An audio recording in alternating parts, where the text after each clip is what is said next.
Hey, what's going on, guys? Welcome back. Thank you so much for clicking on the video. Today I'm going to show you guys one of the strongest mid to end game dexterity builds that you can make in Elden Ring. The twin blades that you are seeing in the gameplay footage here not only look really cool, but they also have one of the strongest attacks in the game. And if you master it, you can do lots and lots of DPS. I am going to show you the best way to just take chunks away from enemy health bars. I'm going to show you guys a setup that's going to completely deplete enemy health bars. I mean, most of the NPCs you run into are not going to stand a chance. What I really like about this build is it can carry you through pretty much the whole entire game if you play it the right way. There's also a lot of flexibility, and depending on what type of enemy you're fighting, depending on what their weakness is, there's a lot of different things you can change on this build to make it effective pretty much against anybody. Very excited for you guys to see this. Easily one of the best dexterity builds in the game.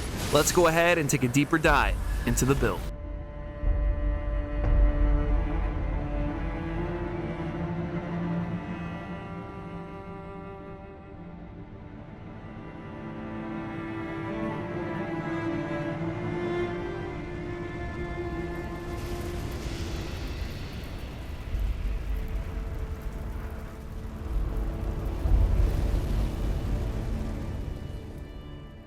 Real quick, I just want to thank you guys for all the support on the channel. Everyone that's subscribed, that's been commenting on all the videos, all the engagement is much appreciated. Thank you guys so much. The last build I posted is a must watch. It's a magic tank build with the shield that pretty much makes you invulnerable to all of the damage in the game. If you guys want to see that video, I will put a link at the top of the screen right now. As you guys can see here, I'm currently wielding two GODSKIN peeler twin blades. As you guys can see here, the weapons are very large, but the attacks themselves are very fast. However, it's not the fast attacks that make these twin blades specifically so powerful.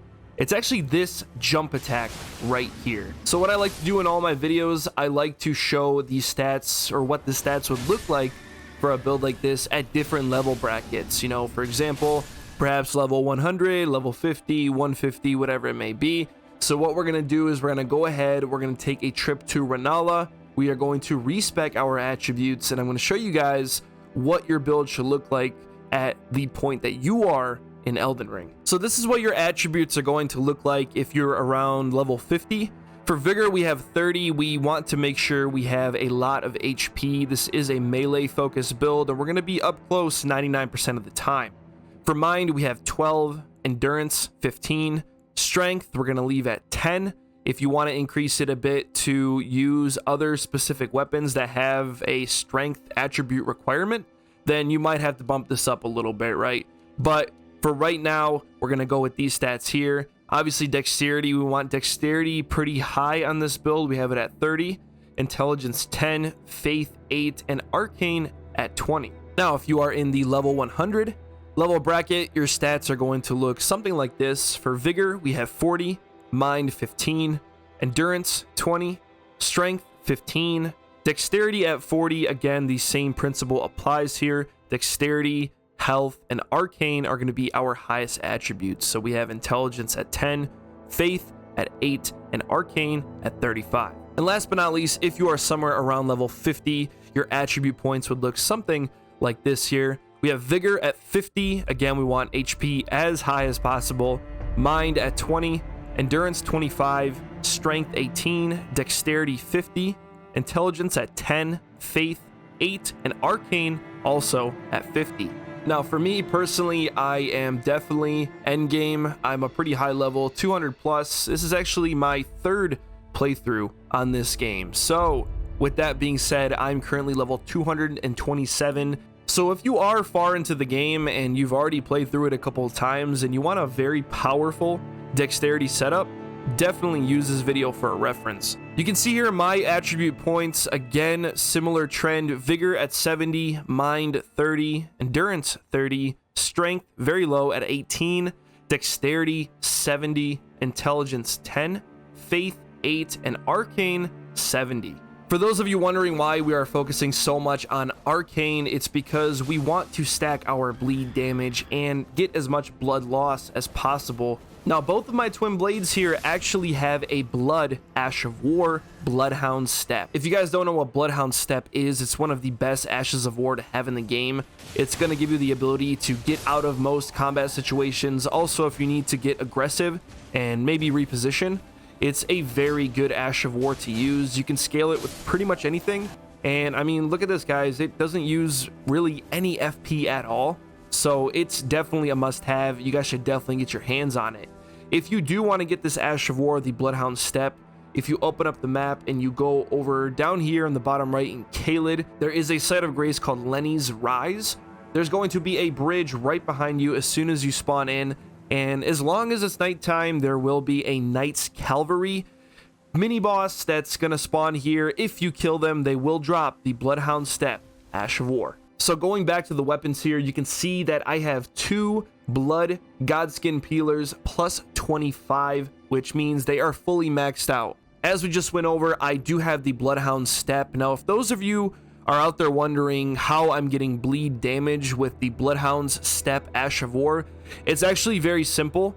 I've had some people comment on my videos and wonder, what exactly they're doing wrong. All you really have to do, guys, is you go to the site of grace, make sure you rest, go to the Ashes of War. From here, obviously, you would pick what Ash of War you want to apply to the weapon. We have 2 Bloodhound steps that we have on both of our twin blades. So for example, if I want to apply this Ash of War, the Bloodhound step, I would go ahead and click on it, and there's different affinities here, different options to choose from, okay? Obviously, if we want bleed damage, we're gonna go ahead and scroll to blood, which gives us 140 blood loss buildup on each of our twin blades. Now, I mentioned flexibility at the beginning of this video, so what's great about these weapons, you can have them scale to different things. So if we want to apply some poison, check this out, poison buildup 161 for each twin blade. You can also do sacred holy damage for faith, lightning, magic, and also cold. Lots of enemies in this game are weak to frost, so this is also a very good option. So depending on the boss that you guys are fighting is really going to determine what affinity you would need to add to your weapon. Since we are so heavily focused on bleed, the best option was to go with blood loss, and currently we have 140 for each of our twin blades. Our attack power here, physical attack power 249 plus 320. Attribute scaling definitely favors dexterity for these twin blades, which is another reason why it's so good for a dex build. Attribute scaling for strength D, dexterity B, which is great, arcane D. Now, we were able to add arcane scaling to this weapon because we applied a blood Ash of War using Bloodhound step. From what I understand personally, the only way to stack more bleed damage and more blood loss on a weapon is to change its attribute scaling to also favor arcane. I'm going to use this Uji-Katana as an example just so you guys know what I mean. So this Uji-Katana is fully maxed out plus 25. We can see here for one of the passive effects, causes blood loss buildup of 45, attribute scaling strength D and dexterity C. But one thing missing here, there is no arcane scaling, which means no matter how much arcane we have, we are not going to do more damage with bleed, and we are not going to stack bleed any faster. Both of my twin blades are identical.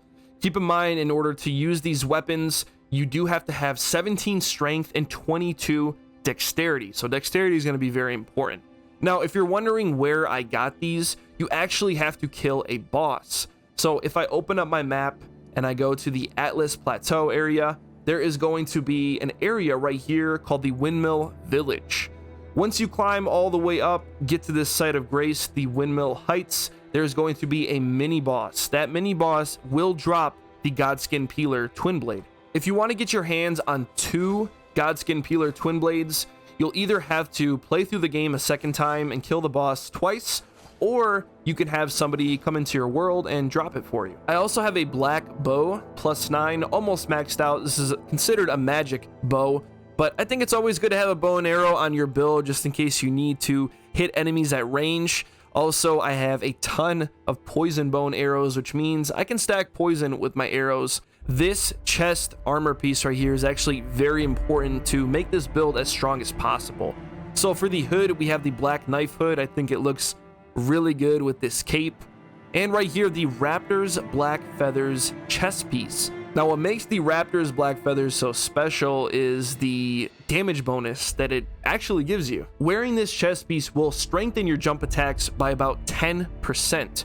We also have a talisman on this build called the Claw Talisman.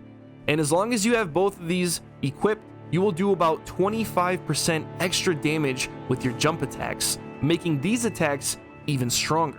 The pants don't really matter too much, but we have the leather trousers. Now for the talismans, guys, these are the talismans that I'm using. I think they make the most sense with the way we are playing this build. So for the first one here, we have the DRAGONCREST GREATSHIELD Talisman, which enormously boosts physical damage negation. As I mentioned previously, we're going to be up close 99% of the time. We want to make sure our HP is high, but we also want to find other ways to increase our survivability. As I do with all my videos, I'm going to put links to all of these items, everything we go over in today's video, in the description below. So if you want to know where to go to obtain these talismans, for example, please check the description below. The next talisman here is really good for melee focused builds. It's the Taker's CAMEO, which actually restores HP upon defeating enemies. We are also using the GODSKIN Swaddling Cloth. Successive attacks restore HP. Now, successive attacks is pretty much your main primary attacks. As long as you continue to attack and you are doing damage to your enemies, you are going to restore HP over time, which is really good to have, especially stacked on top of the Taker's CAMEO, which gives you even more HP once you defeat your opponent. We already went over this one briefly, but this is the Claw Talisman, which enhances jump attacks. Now, since this is the most important talisman on this build, I would say at least, we should go ahead and take a look. I want to show you guys exactly where to get it. What's great about this talisman is you can get it pretty early in the game. It's actually in Stormville Castle. Go ahead and go to Stormville Castle and go to the Rampart Tower site of Grace. Once you spawn in, turn around, go through this door. I believe there is going to be some stairs right here to the right. Make sure you go up these stairs. There's going to be a doorway right here. You can go ahead and skip the enemies. It doesn't really matter. Make your way around here. There's going to be an exit to our right. Up ahead, I believe there are some more NPCs, but you can see some NPCs right here. Basically, all you have to do is jump on this ledge, jump across, work your way around. You can jump through here if you would like. Jump down. Gonna be a roof right here. Be careful for this bird. We're gonna go ahead and kill this guy if he would just stand still. There we go. After you kill the bird, jump across. We're gonna jump on this little pillar right here. Jump on this. Jump on top here. We're gonna work our way around this building, this rooftop. Jump up here. There's gonna be some enemies. Go ahead and take them out. Okay. Show you guys what this Bloodhound step is all about. After you kill the enemies, go ahead and climb up this ladder. You will find the talisman right here. So if you want to get your hands on it, like I mentioned, you can get it pretty early. This is the location of the Claw Talisman. For my flasks, you can see here I have 12 HP potions and I only have 2 FP potions. You're not really going to be casting any spells, any incantations, and the abilities or the skills that you use on this build, for example, Bloodhound Step, doesn't really use any FP at all. So I would rather have more health potions, and I recommend you guys do the same. For our Wondrous Physic, this is always good to have on you. Trust me, I have the Thorny Cracked Tear, which temporarily boosts successive attack power. This is going to pair very well with the GODSKIN Swaddling Cloth Talisman because successive attacks are going to restore our HP. And then with the Cracked Tear, we are going to boost our successive attack power.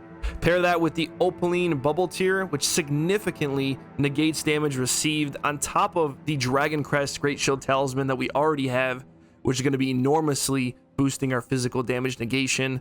We are going to be very tanky. We're going to be able to do lots of damage. And this build overall is just so good to have. It's a very simplistic approach, but it's honestly going to work for your entire playthrough. And as you continue to get it stronger and stronger, you guys are going to fall in love with this setup as I did. Thank you guys so much for watching. If you enjoyed this video in any way, shape, or form, be sure to leave a thumbs up. It's very much appreciated. Seriously helps with the algorithm. It'll help push this video to more people that may need it.